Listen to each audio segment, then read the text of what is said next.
Hello everybody and welcome back to the channel. It's been a little while since I last uploaded, but I've missed being here and I've especially missed all of you. The Carolyn Bessette series had such a wonderful response and it still does.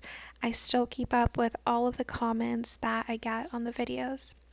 A lot of you requested that we continue the series by exploring other iconic women, people throughout history, and I think it's an amazing idea. It's been on my to-do list for a while, and I finally had a chance to sit down and go over one particular woman who preceded Carolyn and was equally fabulous. So as you guys have probably seen on the thumbnail and the title, we're going to be talking about Jacqueline Kennedy Onassis.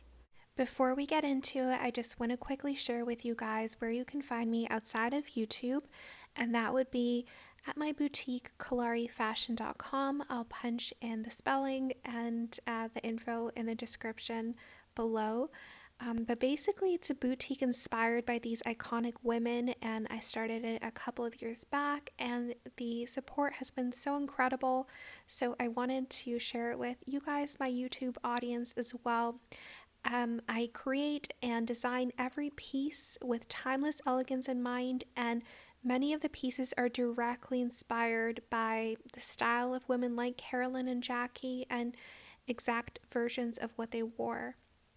If you have a moment, I'd love for you to stop by the shop to check it out, and as a thank you for coming from my YouTube, which is a very new journey for me, I've created a coupon code for 10% off. Just simply punch in YouTube at checkout and you can enjoy the 10% off as well as free worldwide shipping. But without any further ado, let's jump into it. This episode will focus in on Jackie's early years, so her childhood, the family that she was born into, the hobbies that she had as a child, and her schooling. And first impressions, as we take a look at these pictures, we can see that she had a very privileged life from the start. But it wasn't as perfect as it seems on camera, so we're going to talk a little bit about that. But let's get started from the very beginning. Jacqueline Lee Bouvier was born on July 28, 1929 in Southampton, New York. She was born into a world of old money privilege, social prestige, and East Coast aristocracy.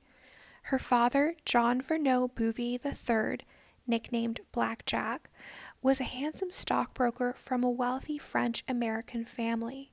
Her mother, Janet Norton Lee, came from Irish Catholic socialites with deep ties to New York high society. Just a few years later, Jackie was joined by her younger sister, Carolyn Lee Bouvier, later known to the world as Lee Radswell. The two would grow up in a dazzling yet demanding world: private schools, summers in the Hamptons, elaborate family portraits, and plenty of public expectations. From a young age, Jackie and Lee were immersed in the equestrian lifestyle so revered by their social class. Riding was more than a pastime, it was a rite of passage. Jackie in particular excelled, and by the age of 11 she had won a national championship in horsemanship. She later described being happiest on a horse, out of sight, out of reach, and fully in control. It gave her a sense of freedom that contrasted deeply with the tightly choreographed world she was being raised in. But beyond the polished image of debutante society, there were real fractures within the family. Jackie's parents' marriage was strained by infidelity and conflict, and the Bouviers divorced when she was just 7. Her father, Black Jack, was charming and adored by Jackie, but he was unreliable and financially unstable.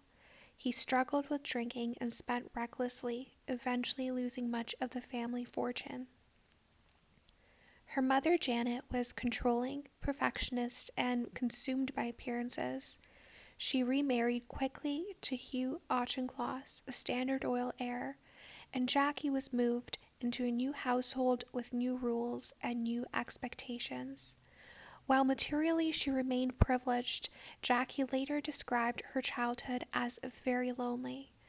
That emotional distance would go on to shape her approach to the public and private spheres of her life.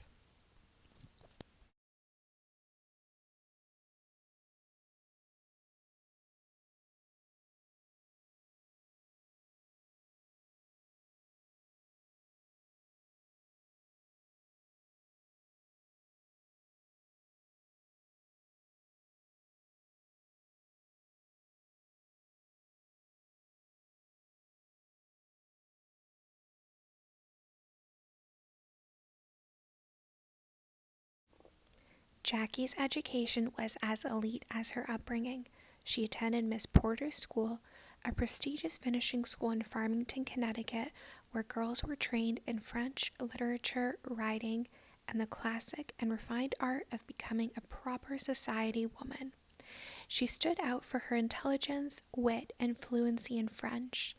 She was also deeply private. Her teachers often noted that she was brilliant but guarded. In 1947, she enrolled at Vassar College and later transferred to George Washington University. But the most transformative part of her education came during her junior year abroad at the Sorbonne in Paris. Jackie fell in love with the French way of life. She studied art, literature, and philosophy, absorbing European elegance with ease. Later in life, she would famously say, "The only time I've been truly happy was in Paris." Her time abroad shaped her sense of style, her worldview, and her deep appreciation for history and culture, traits that would one day set her apart on the world stage. After graduating, Jackie returned to Washington and took a job as a reporter for the Washington Times-Herald, where she wrote a column called The Inquiring Camera Girl. She'd roam the streets, ask people passing by their opinions on current issues, and photograph them. It was an unusual job for someone from her background, but Jackie embraced it. She interviewed everyone from politicians to housewives, including a young congressman who many of you might know. He was Richard Nixon. Colleagues recalled her quiet poise and her dry wit. This chapter revealed her intellectual curiosity and, more importantly, her ability to navigate both elite and ordinary circles, a skill she would use with extraordinary finesse later on as First Lady. In 1952, Jackie met John F. Kennedy at a dinner party in Georgetown. He was young, magnetic, and already on the path to political stardom. She was thoughtful, reserved, and fluent in history, politics, and diplomacy. The connection was instant. They married in 1953 in what the press called the social event of the season. Jackie was only 24. While the public swooned over the fairy tale, Jackie was under no illusions. She once said, "I want to be the wife of a president, and if that doesn't happen, I'll be very disappointed." She knew what she was signing up for. Her upbringing had trained her for a life of performance, public expectation, and inner discipline. This was no Princess Diana situation where she felt very out of place and didn't really fit in. She was prepared. Her upbringing had led her to this exact moment, and she was excited for it. This is what she wanted. Jackie is one of those people whose early life is extremely relevant in us understanding her life and years later on. She was a bit like an iceberg where she had this entire childhood and upbringing that formed her to become the very tip of the person that we encountered and that we got to see. It wasn't just a glamorous life. It was a masterclass in how to live gracefully under pressure. She grew up learning to keep her composure while navigating emotional distance, social competition, and constant scrutiny. Her refined taste, her love of history and the arts, her ability to walk into any room and immediately elevate it, all of that began in her earliest years. But so did the emotional armor as well. She learned how to be quiet, but never dull, how to be graceful, but never weak, and how to keep the public enchanted while keeping her private world completely out of reach. So the next time you see a photo of Jackie in a Givenchy gown, walking through the White House gardens, or gracefully sitting atop a horse, just know after this video with all of this information that it wasn't accidental and it was a legacy. It was part of her family's legacy to build her to be the First Lady. Thank you so much for watching. If you enjoyed this video, please give it a like, subscribe to the channel, and leave me a comment below on who we should cover next in our series on iconic women of style and substance, and potentially some men as well. And we'll definitely be continuing with the Jackie series, so please stay tuned for that. And don't forget, if you'd like to bring a little bit of that timeless glamour into your own life, visit kalarifashion.com and use code YouTube for 10% off your order. I'll see you guys next time. Bye bye.